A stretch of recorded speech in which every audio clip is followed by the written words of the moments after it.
बिस्मिल्लाहिर्रहमानिर्रहीम। अस्सलाम वालेकुम नाज़रीन, आप यूट्यूब चैनल देख रहे हैं। मैं इमरान खान हूँ। सैकड़ों कारकुनान एक मरतबा फिर अडयाला जेल के बाहर पहुँच गए हैं। इस वक्त जब मैं ये वीडियो रिकॉर्ड कर रहा हूँ तो पाकिस्तान में रात का वक्त है और इमरान खान साहब की बहनों के साथ पाकिस्तान तहरीक इंसाफ के सैकड़ों कारकुनान वो अडयाला जेल के बाहर धरना देकर बैठे हुए हैं। एक मरतबा फिर जो इमरान खान साहब की मुलाकात है उसे रोक दिया गया। इस मरतबा कारकुनान अपने साथ पाकिस्तान तहरीक इंसाफ के अलावा पाकिस्तान के झंडे भी लेकर गए और वो वहाँ पर खड़े होकर एहतजाज कर रहे हैं। इमरान खान साहब की बहनें एक मरतबा फिर बैठी हैं और इमरान खान साहब की अपनी बहनों के साथ मुलाकात जो कानून के मुताबिक है, जो अदालती अहकामात के मुताबिक है, वो नहीं करवाई जा रही। देखिए, ये कभी हमने तारीख में नहीं सुना था। को कैदी जेल के अंदर है, उसकी फैमिली मिलने जा रही है जी, मुलाकात ही नहीं करवा रहे। ये तारीख में हमने सुना ही नहीं था। यानी ऐसी चीजें कभी हमने विटनेस की ही नहीं पाकिस्तान में। तो इमरान खान जब कहते हैं ना ज़हनी मरीज, तो वो बिला वजह तो नहीं कहते ना। वो इमरान खान जेल से बैठकर कहता है ज़हनी मरीज, ये सारे बाहर मिलकर साबित करना शुरू कर देते नहीं वाकई ज़हनी मरीज है। नॉर्मल आदमी ऐसा तो नहीं करता ना, नॉर्मल हुकूमत ऐसा करती है। ये जो कुछ इमरान खान के साथ किया जा रहा है, ये वाकई पूरा निज़ाम ज़हनी मरीज बन चुका है और एक कैदी से लड़ने में लगा हुआ है। यानी मुल्क के अंदर सैकड़ों मजीद मसाइल है, अजीबो गरीब किस्म के मसले हैं पाकिस्तान के। बेड़ा गर्क कर दिया मईशत का पकड़ के, हर चीज को ओने पोने बेच रहे हैं। लेकिन इसके बावजूद तवज्जो सारी इमरान खान पे, सारी कानून साजियां इन्होंने इमरान खान की वजह से की। वो पाकिस्तान तहरीक इंसाफ ने एक पोस्टर भी जारी किया, मैं आपको आगे पढ़ के जाके सुनाऊंगा। लेकिन हालात ये हो गए हैं कि इमरान खान की बहनें एक मरतबा फिर बाहर बैठी हैं जेल के और वो ये कहती हैं कि पाकिस्तान तहरीक इंसाफ ने तो मुज़ाकरात करनी ही नहीं। इमरान खान साहब ने यह कहा था कि फैसला सड़कों पे होगा, क्योंकि मुज़ाकरात किसके साथ करेंगे? शहबाज शरीफ के साथ करेंगे। वो इमरान खान की मुलाकात नहीं करवा सकते। यानी शहबाज शरीफ साहब ने बाकायदा एक स्टेटमेंट जारी किया मुज़ाकरात के हवाले से और उन्होंने मशरूत पेशकश की मुज़ाकरात की अपोजिशन को। उन्होंने कहा जी बिल्कुल ठीक है, मुज़ाकरात होने चाहिए और मुज़ाकरात के लिए हम तैयार हैं, हम पीटीआई के साथ मुज़ाकरात कर लेते हैं। लेकिन साथ ही उन्होंने ये कहा कि जनाब ये शराइत है, पुरअमन रहेंगे, एहतजाज नहीं करेंगे, ये नहीं करेंगे, वो जो शराइत हुकूमत की होती है नॉर्मली, उन्होंने कंडीशंस लगा दी। दूसरी जानिब अभी पाकिस्तान तहरीक इंसाफ का तो कोई रद्द अमल बाकायदा मेरे पास मौजूद नहीं है, लेकिन जो डायलॉग कमेटी है, जो नेशनल डायलॉग कमेटी, ये फवाद चौधरी साहब और इमरान इस्माइल साहब, जिन लोगों ने पाकिस्तान तहरीक इंसाफ को छोड़ा था, उन लोगों ने भी अपनी एक कमेटी बनाई हुई है। तो इन लोगों ने भी रद्द अमल दिया। इन्होंने कहा जी बड़ा खुश आइंदा, बड़ी अच्छी बात है, खैर मकदम करते हैं इसका, लेकिन फौरी तौर पे हुकूमत खैर सगाली के तौर पे जो कोट लखपत जेल के अंदर बेगुनाह कैदी हैं उन्हें छोड़ दे। तो जो अडयाला के अंदर कैदी है वो गुनाहगार है। इमरान खान की अहलिया और इमरान खान गुनाहगार है। इमरान खान की बीवी का कसूर सिर्फ इतना है ना कि वो इमरान खान की बीवी है, और क्या कसूर है? ना उसने कभी सियासत की, ना उसका किसी और चीज से ताल्लुक है। मैं आपको गारंटी करता हूं कि जितने तोहफे नवाज शरीफ की बीवी ने उठाए हैं तोशा खाना से, इमरान खान की बीवी ने उससे आधे भी नहीं उठाए होंगे। बेशुमार और वज़राए आज़म है जिनकी बीवियां तोहफे उठाती नहीं तोशा खाना से और पैसे जमा करवाते रहे। और तोहफे आज कहां है तोशा खाना वाले, किसी को पता ही नहीं है। आज तक किसी सियासतदान से नहीं पूछा गया कि वो जो तूने तोहफा लिया था तोशा खाना से वो किधर गया। नवाज शरीफ की एक गाड़ी तो मेरे जानने वाले ने खरीदी हुई है, ये तोशा खाना वाली गाड़ी है, बाहर से आई थी। तो ये अजीबो गरीब किस्म की नाज़रीन ये कहानियां इनकी और अजीबो गरीब किस्म के जाली केसेस हैं। लेकिन शहबाज शरीफ ने कहा जी मुज़ाकरात की पेशकश, उन्होंने कहा जी करते हैं बिल्कुल मुज़ाकरात। तो नेशनल डायलॉग कमेटी नॉर्मली ये हुकूमत की सिमत में ही रहती है, ये एस्टेब्लिशमेंट से ज़्यादा लड़ नहीं पाई। ये वो लोग हैं जिन्होंने ज़्यादा बड़ी कुर्बानी नहीं दी। फवाद चौधरी गो के गिरफ्तार रहे, लेकिन इन्होंने बहुत शुरू में सरेंडर कर दिया था। इन लोगों ने जब 9 मई हुआ उसके बाद ये नहीं खड़े हो पाए। सारे लोग नहीं हो पाते, ये मैं इनको कसूर भी नहीं देता। जो लोग नहीं खड़े हो पाए वो नहीं हो पाए, जो खड़े हो पाए वो हो पाए। ये तो अपनी अपनी इस्तात की बात है ना, अपनी अपनी हिम्मत की बात है, अपने अपने सियासत के बारे में सोचने की और अपने अपने अंदाज की बात है। कुछ लोगों को यह भी लगा कि इमरान खान की कहानी अब खत्म हो गई, बस अब इमरान खान किस्सा पारीना हो गया, ठीक है जान छुड़ाओ। लेकिन जब वक्त के साथ साथ उन्होंने देखा कि इमरान खान तो भाई सियासी तौर पे एक अबदी हैसियत हासिल करता जा रहा है पाकिस्तान की सियासत में, तो उन्होंने कहा जी वापस पीटीआई। तो अब ये जो कमेटी बनी हुई है कह रही है हम खैर मकदम करते हैं, ये जो यास्मीन राशिद है, एजाज चौधरी है, ये इसमें शाह महमूद कुरैशी है, मियां महमूद रशीद है, उमर चीमा साहब है, इन लोगों को जो है वो छोड़ा जाए, खवातीन के साथ नरमी बरती जाए और हालात को बेहतर किया जाए, कैदियों को रिलीफ फराहम किया जाए, सियासी मुकदमा खत्म किए जाए, तो ठीक है हम खैर मकदम करते हैं। लेकिन देखें शहबाज शरीफ साहब की इतनी हैसियत नहीं है, हैसियत बोले तो उनकी इतनी औकात नहीं है। शहबाज शरीफ साहब ने आज तक अपनी कोई तकरीर मुकम्मल नहीं की जब तक कि उन्होंने फील्ड मार्शल आसिम मुनीर की तारीफ ना की हो और उससे पहले जनरल बाजवा की तारीफ ना की हो। आर्मी चीफ की तारीफ के बगैर उनकी कोई भी तकरीर मुकम्मल नहीं होती, चाहे वो अक़वाम मुत्तहिदा जैसे एक बड़े प्लेटफॉर्म के ऊपर भी जाए तो वहां पे भी उन्हें अपने फील्ड मार्शल की नाम लेकर तारीफ करनी पड़ती, अपने भाई की तारीफ नहीं करते, अपने काम की तारीफ नहीं करते, फील्ड मार्शल की तारीफ करते हैं वहां पे भी जाके। तो वो तो बेचारे इतनी उनकी हैसियत है, इतनी उनकी औकात है, वो तो इमरान खान की मुलाकात नहीं करवा सकते। जब मुलाकात के बारे में कहा गया उन्होंने कहा जी पूछ के बताऊंगा, तो शहबाज शरीफ साहब ने क्या मुज़ाकरात करने हैं, पाकिस्तान तहरीक इंसाफ इसका जवाब देगी तो पता चलेगा। बहरहाल इमरान खान की बहनें कह रही हैं कि इमरान खान की जो फॉलोअर्स हैं वो तो मुज़ाकरात नहीं करेंगे, क्योंकि इमरान खान ने कहा कि मेरा कोई साथी मुज़ाकरात नहीं करेगा, फैसला सड़कों पर होगा। और सुहेल अफरीदी को इमरान खान साहब ने यह कह दिया पहले ही कि स्ट्रीट मूवमेंट की तैयारी करो, जो कि अभी तक शुरू नहीं हुई। ये दिखावे के तौर पे चीजें हो रही हैं, पब्लिक से मिल लिया, इधर चले गए उधर चले गए। स्ट्रीट मूवमेंट कुछ और होती है। पहले सुहेल अफरीदी साहब को और उनके लोगों को यह समझना पड़ेगा कि स्ट्रीट मूवमेंट होती क्या है और ये किस लेवल तक पब्लिक के अंदर जाती है, उसकी तैयारी कैसे होती है, पहले उन्हें समझना पड़ेगा। जब समझ आ जाएगी फिर वो शुरू कर देंगे। तो अभी उस तरफ मामला गया नहीं, लेकिन उसका काम हो रहा है। जो ग्राउंड वर्क है, जो उसकी पेपर वर्क है कि किस तरीके से उसको करना है, उस पर वो लोग काम कर रहे हैं अभी। तो नाजरीन शहबाज शरीफ साहब के तो इख्तियारात ही नहीं है, तो उन्होंने कैसे करना है, मुज़ाकरात कैसे कर सकते हैं वो। दूसरी बात यह है कि पाकिस्तान तहरीक इंसाफ तो जो मेन मुतालबा करती है कि नए इंतखाबात करवाएं, और नए इंतखाबात क्या पुराने इंतखाबात में इनकी मौत वाक़ई हो गई थी, इनकी सियासत तो दफन हो गई थी पिछले इंतखाबात में। तो पिछले इंतखाबात में बड़ी मुश्किल से ये पूरा का पूरा इलेक्शन चोरी करके आके इक़्तिदार में बैठे। अब दोबारा से इनको वैसा इंतखाब तो नहीं मिल सकता, बार बार तो नहीं गंद मारा जाएगा पाकिस्तान में, और बार बार रिस्क लिया भी नहीं जा सकता। लिहाजा शहबाज शरीफ साहब या उनकी हुकूमत या पीपल्स पार्टी या बाकी लोग ये क्यों तस्लीम करेंगे या क्यों ये बात मानेंगे कि ठीक है पाकिस्तान में दोबारा से इंतखाबात करवा देते हैं, जबकि उन्हें पता है कि उनकी हालत 8 फरवरी 2024 से भी ज्यादा पतली हो चुकी है। कोई छोटी मोटी उम्मीद पब्लिक को उनसे बाकी थी तो वो भी खत्म हो गई है। यानी रिजीम चेंज करते वक्त इन्होंने जो सबसे बड़ा एक नारा लगाया था ना, वो ये था कि महंगाई हम खत्म करेंगे। महंगाई बहुत ज्यादा हो गई है, लिहाजा हम रिजीम चेंज करने जा रहे हैं, रिजीम चेंज करने के बाद हम महंगाई ठीक कर देंगे। अब पाकिस्तान तहरीक इंसाफ ने इसके ऊपर एक डाटा जारी किया, क्योंकि पिछले दौर में ये काम सहाफ़ी किया करते थे तो अपोजिशन को ये काम करना नहीं पड़ता था, लेकिन अब क्योंकि हमारे बहुत सारे जर्नलिस्ट हैं जो ये काम किया करते थे, उन्होंने ये काम बंद कर दिया। लिहाजा पाकिस्तान तहरीक इंसाफ ने खुद एक और मरतबा ये डाटा जारी किया है कि इमरान खान के दौरे हुकूमत में महंगाई कितनी थी और आज महंगाई कितनी है। ये आपको ना फिगर्स बताते हैं, डबल फिगर, सिंगल फिगर, ये कहानियां आपको सुनाते हैं, वो महंगाई बढ़ने की शरह है। एक्चुअली जो महंगाई हुई है वो ये है। पाकिस्तान तहरीक इंसाफ ने डाटा जारी किया, उन्होंने कहा जी इमरान खान के दौरे हुकूमत में पेट्रोल फी लीटर 152, आज दिसंबर 2025 में 263। ये अप्रैल का डाटा है 2022 का, और दिसंबर का डाटा है 2025 का। इमरान खान के दौर में छोटा गोश्त 1400, आज 2200। बिजली का फी यूनिट उस दौर में 16 रुपए कुछ पैसे, जबकि आज जो सस्ता वाला यूनिट है, महंगा यूनिट तो बहुत महंगा है, जो सस्ता वाला यूनिट है वो 35.5 रुपए। एलपीजी उस वक्त 2400 और आज 3500। गैस 141 रुपए और आज 1976 रुपए। चावल 75 रुपए से 300 रुपए।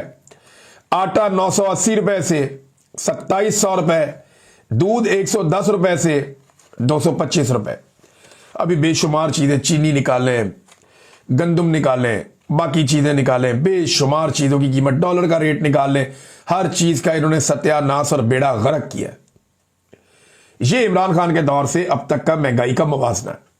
दावा करके आए थे कि हम ये सारी चीजों की कीमतें आधी कर देंगे, लेकिन सारी चीजों की कीमतें दुगनी से भी ज्यादा कर दी और स्पीड इतनी ज्यादा लगाई शहबाज स्पीड ने कि 4 साल गुजरे, अभी 4 भी नहीं पूरे हुए और ये इन्होंने पाकिस्तान की हालत कर दी है। तो नादरीन, पाकिस्तान तहरीक इंसाफ ने जो एक पोस्टर जारी किया इमरान खान साहब की तारीफ में, मैंने आपको बताया था, वो जरा आपको सुनाते हैं। इतने ताकतवर बनो, उन्होंने ये लिखा, इतने ताकतवर बनो कि दुश्मन तुम्हारे ट्वीट करने से डरे, इतने ताकतवर बनो कि दुश्मन तुम्हें जेल में डालकर तुम्हारी मुलाकात करवाने से डरे, इतने ताकतवर बनो कि दुश्मन तुम्हें अदालतों में पेश करने से डरे, इतने ताकतवर बनो कि दुश्मन तुम्हारी तस्वीर को मीडिया पे चलाने से डरे, इतने ताकतवर बनो कि दुश्मन तुम्हारा नाम लेने पर पाबंदी लगा दे, इतने ताकतवर बनो कि तुम्हें काबू करने के लिए सारे दुश्मन मुल्क का आईन ही बदल डालें, लेकिन तुम फिर भी काबू ना आ सको। किसी मां ने नहीं जमया पुत्र खान वर्गा, ये उन्होंने आगे पंजाबी में लिखा। तो ये जनाब पाकिस्तान तहरीक इंसाफ ने इमरान खान साहब की तारीफ की। वैसे हकीकत तो यही है, आईनी तरमीम से लेकर सारे इकदाम, आसिम मुनीर साहब की भाग दौड़ से लेकर अमरीकी हुक्म मानने तक, हर चीज जहां जहां ये जा रहे हैं बेचारे, जो कुछ कर रहे हैं, जितनी भाग दौड़ कर रहे हैं, सब इमरान खान के खौफ में कर रहे हैं, क्योंकि मईशत इनसे चली नहीं, महंगाई इनसे कंट्रोल हुई नहीं, दहशतगर्दी पाकिस्तान में बढ़ती चली गई, पाकिस्तान में सियासी इस्तेहकाम ये ला नहीं पाए, सरमायाकारी पाकिस्तान में आ नहीं रही, पाकिस्तान से पैसा और इंसान बड़ी तेजी से पाकिस्तान छोड़कर बाहर भागते चले जा रहे हैं। ये हालात आसिम मुनीर साहब के 3 साल दौर के अंदर हुए हैं और मायूसी बढ़ती गई है कम होने की बजाय। अब उल्टा जो उलमा इकराम, जो नॉर्मली मुल्ला मिलिट्री एक अलाइंस रहता था, मुझे हैरत हुई कि ये मौलवियों को क्या हो गया, सारे मौलवी इकट्ठे होकर आसिम मुनीर साहब को पड़ गए। ये मौलवी क्यों पड़ गए आसिम मुनीर साहब को? देखिए, इनकी अपनी भी बेचारों की क्रेडिबिलिटी है ना, उनकी अपनी भी क्रेडिबिलिटी बढ़ जाती है। मौलवियों से हुआ ये ना कि मौलवियों ने इतने जूते पॉलिश कर लिए, इतने जूते पॉलिश कर लिए कि फंस गए बेचारे। अब उनके पास कोई रास्ता नहीं है कि वो करें क्या। तो मौलवियों का थोड़ा बहुत जो है, उनको शायद इजाजत मिली होगी या उन्होंने इजाजत ली होगी या कुछ कर करा के मौलवियों ने कुछ मुतालबात सामने रख दिए। अब अगर इन मुतालबात के लिए मौलवी सड़कों पे आ जाते हैं, इन मुतालबात के लिए मौलवी ये कहते हैं कि हम सर पे कफन बांध रहे हैं, हम मरने के लिए तैयार हैं, फिर तो हम मान लेंगे जनाब मौलवियों के जो मुतालबात हैं वो मुतालबात उनके ठीक हैं और उलमा जो है वो अपने मुतालबात के ऊपर खड़े हैं। लेकिन अगर मौलवी बिल्कुल खामोशी के साथ कंबल लपेट के बैठ जाते हैं तो इसका मतलब यह है कि मौलवियों ने थोड़ा दबाव डाला है अपनी साख बचाने के लिए और थोड़ा सा एस्टेब्लिशमेंट पे दबाव डाल के कुछ चूरी खाने के लिए, क्योंकि सारी चूरी तो वो ताहिर अशरफी साहब जैसे लोग जो है दरबारी मुल्ला वो खा जाते हैं। तो अब जनाब यहां पे ये मौलवियों ने जो एक मुतालबात की एक फहरिस्त है, 3-4 मेन चीजें जो हुई हैं मौलवियों के इकट्ठ में। ये बड़े बड़े मौलवी हैं, पाकिस्तान के सारे उलमा इकराम हैं, बड़े मौलवी हैं। इसमें मुफ्ती तकी उस्मानी साहब से आप शुरू हो जाएं, मौलाना फजलुर रहमान साहब तक आप आ जाएं, और एहतशाम इलाही जहीर साहब हैं, फिर और बहुत सारे, मैं किस किस का नाम लूं, यहाँ पे मुफ्ती मुनीब हैं।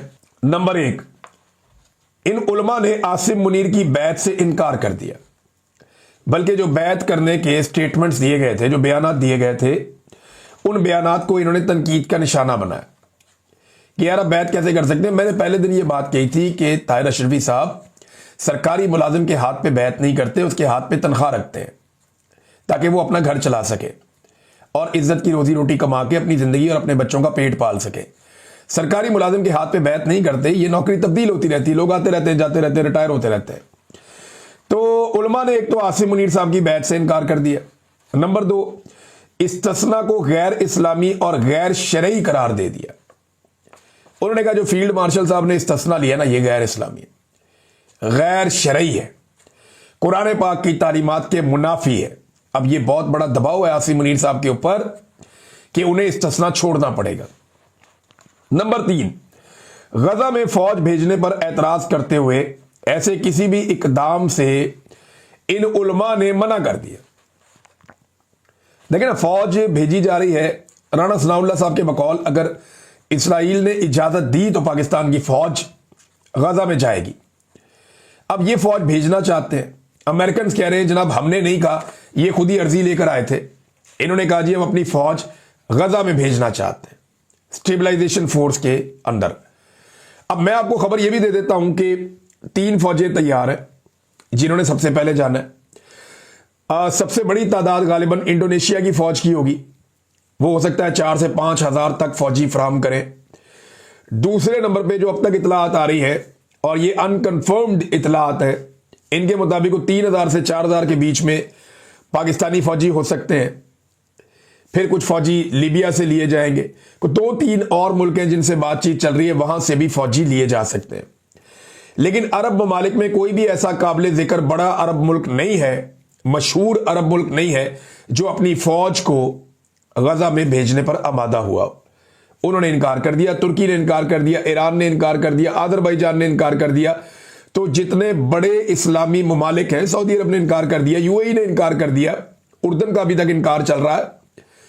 तो ये जो इनकार बड़े मुल्कों ने कर दिया, तो ये बाकी मुल्क ये बच गए हैं और ये अब भिजवाएंगे जनाब वहां पे। ताहिर अशरफी साहब को तनहा करके रगड़ा लगा दिया मौलवियों ने ताहिर अशरफी साहब को कहा ये हमारा नुमाइंदा ही नहीं है, ये हमारी नुमाइंदगी करता ही नहीं है। लोगों ने बड़ी जू मानी अल्फाज भी उनके बारे में कहे, मैं यहां कहना नहीं चाहता, लेकिन ताहिर अशरफी साहब हुजूम में तनहा रह गए। उन्होंने बड़ी बड़के मारी है, 30 लाख बंदा तो मैं ला के खड़ा कर दूंगा, आपके हाथ में बैत करते हैं। और सारे मौलवियों ने कहा केड़ा 30 लाख बंदा, जा काम कर। इस तरह की बात उन्होंने की है। ताहिर अशरफी साहब को तनहा कर दिया। अब वो अकेले बेचारे, उन्हें समझ नहीं आ रही। वो सरकारी मुल्ला होता है ना, बस उसके आसपास थोड़े से मौलवी होते हैं जमा, वो उनके जरिए से अपना खेल खेलता है। सरकारी मुल्ला की इतनी औकात होती है, हमेशा से ऐसे ही होता है। दरबारी मुल्ला की कोई औकात नहीं होती, ना तारीख में उसका कोई नाम रहता है, कभी कोई याद भी नहीं रखता दरबारी मुल्ला को कि इस तरह का कोई मुल्ला आया भी था। लेकिन जो लोग इस्लाम के लिए खिदमत सर अंजाम देते हैं, वो दीन के लिए काम करते हैं, लोगों के लिए काम करते हैं, उनका नाम जो है वो सदियों तक, दहाइयों तक जिंदा रहता है। लेकिन ये लोग जो है ना, तारीख में गायब हो जाते हैं, इनको तो कोई याद भी नहीं रखता। इनकी अपनी जिंदगी में जब ये रिटायर हो जाते हैं, काम के काबिल नहीं रहते, तो लोग तभी इनको भूल जाते हैं। बहरहाल इन्होंने इस बात पे एतराज किया है मौलवियों ने कि आपने फौज नहीं भिजवानी गजा में, क्योंकि वहां पे जो इरादा है वो ये है कि गैर मुसल्लह किया जाएगा हमास को, तो इस काम में पाकिस्तान हाथ ना डाले। ये भी उलमाए किराम ने मना कर दिया।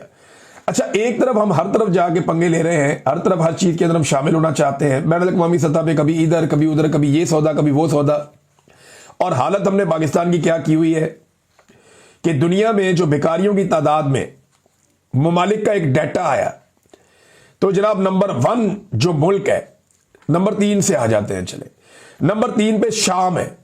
शाम एक ऐसा मुल्क है जिसमें तीसरे नंबर पे सबसे ज्यादा भिखारी हैं उनके। इसके बाद नाइजीरिया है दूसरे नंबर पे, और पहले नंबर पे पाकिस्तान आ गया पूरी दुनिया में। अब मैं आपको 2 चीजें बताता हूं, एक तो पाकिस्तान एक इस्लामी मुल्क है, इस्लामी जमहूरिया पाकिस्तान, और पाकिस्तान के पास सबसे ज्यादा भिखारी हैं। बदकिस्मती से हमारे इतनी बड़ी तादाद में तो भिखारी बाहर से डिपोर्ट होकर हजारों की तादाद में पाकिस्तान पहुंच गए। पूरी दुनिया में हमने भिखारी एक्सपोर्ट किए हैं। तो जनाब ये जो मुसलमान मुल्क है एक तो पाकिस्तान, और बड़ी बेइज्जती वाली बात है कि नंबर 1 पे आ गया भिखारियों की फहरिस्त में, और नंबर 2 एक एटमी कुव्वत भी है पाकिस्तान। यानी हमारे हाथ में एक में एटम बम है, दूसरे में कशकोल है, और ये हमारी कौम का अलमिया है। जब हुक्मरान ही मांगने वाले हो, जब आपका वजीर आजम कहता हो देखे मैं मांगने नहीं आया लेकिन मजबूरी है, ऐसे ही मांगते हैं ना भिखारी।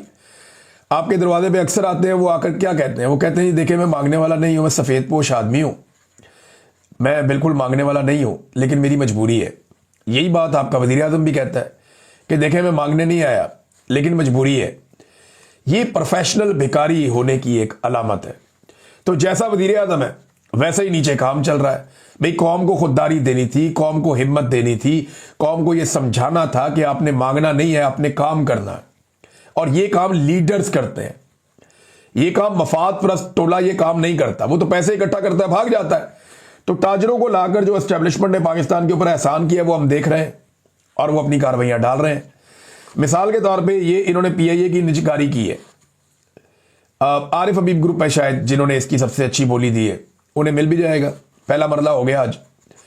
लेकिन सवाल यह पैदा होता है कि 3 दिन हो गए लगातार ये इश्तिहार चला रहे हैं अखबारात के अंदर। इश्तिहारात क्या चला रहे हैं?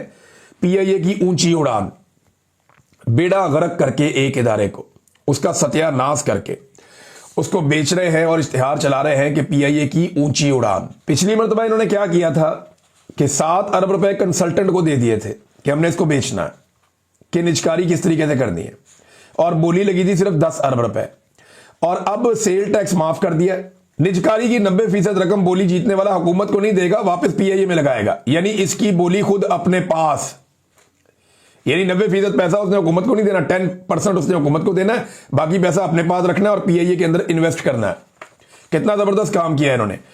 और एक और चीज है, आखिर में तमाम अमला 1 साल के बाद हुकूमत का हो जाएगा और उनकी तनख्वाहें और पेंशन हुकूमत के जिम्मे हो जाएगी। तो फिर आपने क्या कमाया? ये तनख्वाहें और पेंशन ही तो पाकिस्तान को लेकर बैठ गई थी। अगर पीआईए के जहाज और सारा सिस्टम बेचने के बाद आपने ये सारे मुलाजिम 1 साल बाद अपने पास रखने हैं, तो फिर तो बेड़े ही गर्क है। फिर इनको तनख्वाहें भी देते रहे और पेंशन भी देते रहे, आपको तो टके का फायदा नहीं हुआ। और इसके बाद इस तरह के इश्तिहार जबकि बोली भी नहीं लगी, समझ से बालातर है। यानी मैं हैरान हो रहा हूं कि ये किस तरीके का इन्होंने बेचा है कि पेंशनें भी ये देंगे, तनख्वाहें भी ये देंगे। और ये मुजम्मल असलम साहब ने सारा पोल खोला, उन्होंने ये बताया कि जनाब ये इस तरीके से हुआ है। तो अमला भी इनके पास रहेगा, जहाज चले जाएंगे, जो खरीदेगा 90% पैसा भी वो अपने पास रखेगा और जहाजों के ऊपर लगाएगा, और 3 दिन से ये इश्तिहारात चलवा रहे हैं। अब मैं आपको एक चीज बताता हूं, आप गौर करें कि इसका तो मुनाफा या तो अखबारात को होगा या खरीदने वाले को होगा, ना हुकूमत को कुछ मिलेगा ना कौम को कुछ मिलेगा। ये इन्होंने सौदा किया है। ये हमेशा जब भी कुछ बेचते हैं ना, अपने मफाद को देखते हैं, अपने लोगों को देखते हैं और उन्हें फायदा पहुंचाते हैं। इसके पीछे फिर पर्दा नशीन होंगे, फिर माल बना लेंगे। अब तक के लिए इतना ही। अपना ख्याल रखिएगा, अपने चैनल का भी। अल्लाह हाफ़िज़।